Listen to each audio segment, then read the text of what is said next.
Hi, it's Ronnie, and welcome to Baby Got Scraps, a scrappy, inspirational YouTube and Instagram hop. And the object of this hop is to use one 12 by 12 sheet of paper or cardstock, and mine is cardstock. It's a tan colored and kind of, well, it's smooth. And then I have got scraps, and I had that 6 by 6 paper pad there, my mind's eye. And at one time, that was a penny at Michael's. Everybody on YouTube was getting them, but I don't have a Michael's. But I was gifted two of them, so I was pretty thrilled with that. And the big scrap there, it is from Pebbles. And I'm kind of thinking it's Let Freedom Ring, maybe? Either that or, well, one of the collections that I pulled for some of these pictures was called Let Freedom Ring. I think that was by Paper House. So I'm not quite sure what this scrap one is from, but it is Pebbles. I do know that much. And um, I'm trying to make some of the scraps go farther, so you will see me cutting them apart and spacing them out so they can go farther. And the thing is, I'm looking at it now and wishing I'd gutted some of that striped paper, but too late. My layout is done. And the pictures here, these are my of my grandson, and he done such a good job on that first one. I don't know if it was accident or on purpose or what, but he got his reflection in it. He was taking a picture of the wall, I believe, and his reflections in it, and you can see him instead of, well, the walls kind of faintly as part of the reflection. But then he got at a different angle and took a picture of the wall. And I'm pretty sure it's a Vietnam Veterans Memorial. I'm pretty sure. It'd be awful if it wasn't. This is for his Christmas present.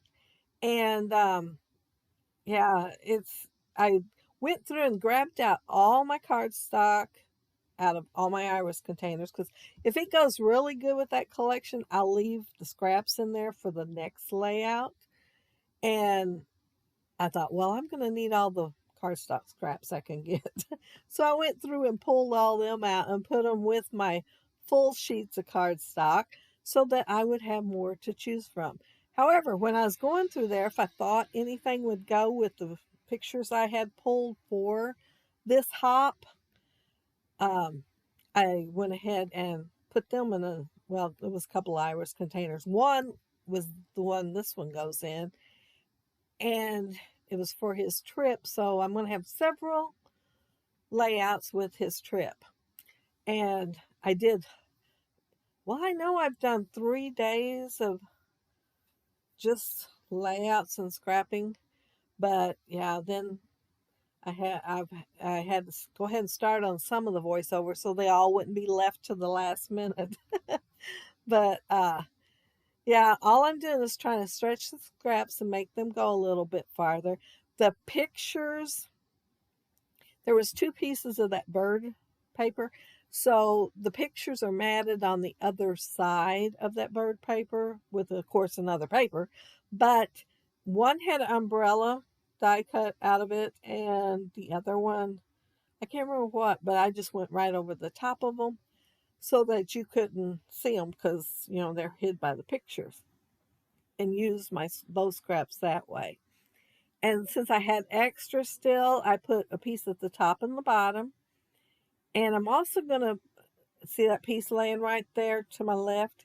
I'm going to use my punch with the tickets and use just a little bit more. So I think I've stretched those 2 sheets of 6 by 6 paper pad about as far as I can get them.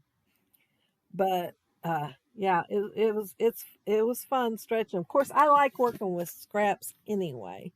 I generally get down to the end of my collection, and all I've got left is to put stickers and chipboard over into something else, usually the same designer, because the colors generally match. But the piece I'm working on right now is that scrap with the bird, and I started to punch it on the other side, and I thought, well, if I could punch it on the opposite side with the birds, I could pick where I wanted it to land to get a picture of the bird. Of course, it looks like it's flying off the page, but that's the best I could do. Either that or the bird would ended up upside down. And, you know, I love the viewfinder, so it's going on the page. Well, I needed something there, and that was what first come to mind because it's a favorite of mine. Sorry. And I pulled the Star Punch out just because I knew it was a Vietnam Veterans Memorial, and I was going to be using a little bit of patriotic paper here. And let's see. I think that's it. I think I'm about done with my layout. I think after I get the stars down, oh, I'm going to put some Heidi Swap gold on there because of my um, Maggie Holmes letters being gold and the little stars being gold. I thought I need to add some Heidi Swap gold on there. So yeah, it's going to make it on the page. And if you look down there below, you will see the links to all the other gals that are doing this hop this month. And it is all month long. Not everybody's going to be doing it every day, but they're going to be doing it the days that they can. And so you will have lots of inspiration on how to use your scraps and 6x6 paper pads, 6x8 paper pads, and so on. But yeah, that's it. That's my layout. If you leave a comment below, I'll get back with you. And if you like the video and hit a thumbs up, I'd appreciate it. And if you are not subscribed to my channel, I'd love to have you subscribe. And those of you already are, thank you so much. But have a happy, scrappy week. And hopefully, well, I know there's going to be a video tomorrow with the scraps too. I already have it set up. I'm trying to decide which days to have what. I've got them scheduled, but I thought I'm not doing them in order. I thought maybe I should have. But have a happy, scruffy week. Take care and stay safe. Bye.